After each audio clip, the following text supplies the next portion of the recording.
سبز گنبد بسا ہے نظر میں، باغ جنت کی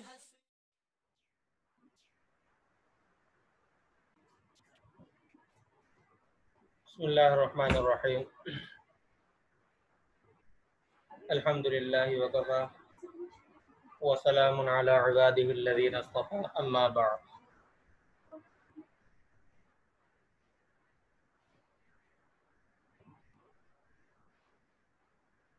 کل جو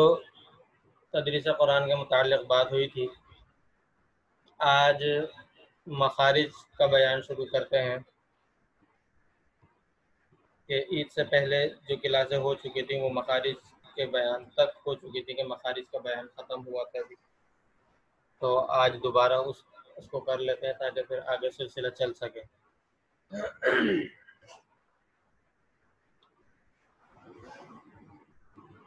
سب سے پہلا جو حروف تہجی کا لفظ ہے وہ الف ہے۔ ویسے تو الف ایسا لفظ ہے کہ جس کا مخرج بیان کرنے کی ضرورت نہیں ہوتی، اتنا آسان ہے اور ایسا لفظ ہے کہ ہر بندہ اس کو نکال سکتا ہے، اس کا مخرج بیان کرنے کی ضرورت نہیں ہوتی، لیکن پھر بھی اس کا طریقہ سمجھنا جو ہے ضروری ہے۔ جب مخرج کی بات ہم کر ہی رہے ہیں تو پھر بالکل شروع سے ہی چلتے ہیں۔ تو الف کا جو مخرج ہے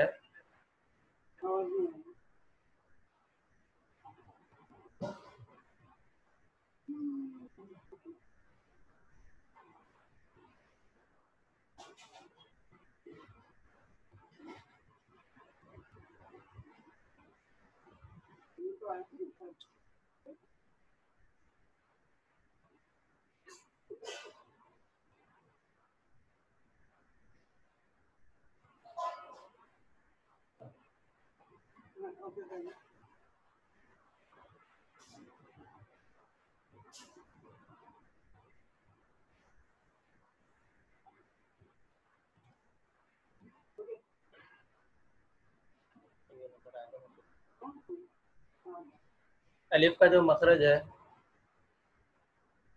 وہ یہ ہے کہ اس کی ابتدا سینے سے ہوتی ہے۔ سینے کا جو بالکل انتہائی حصہ ہے، یعنی جہاں سے حمزہ اور ہا نکلتے ہیں وہاں سے اس کی ابتدا ہوتی ہے، اور یہ ختم جو ہوتا ہے یعنی اس کے مخرج کی ابتدا سینے سے ہوتی ہے، اور اس کے مخرج کی جو انتہا ہے وہ اس طرح ہوتی ہے کہ نیچے والا ہونٹ اوپر والے جو چار سامنے کے دانت ہیں، ثنایا اور اس کے دو ثنایا اور اس کے برابر میں دائیں بائیں رباعی، ان کے اندر ان پر جا کر نچلا ہونٹ جب لگے تو اس طرح جو ہے اس کا مخرج ہے۔ لیکن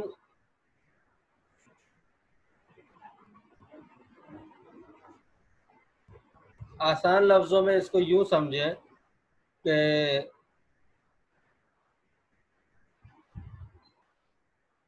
اس کا مخرج حمزہ سے شروع ہو کر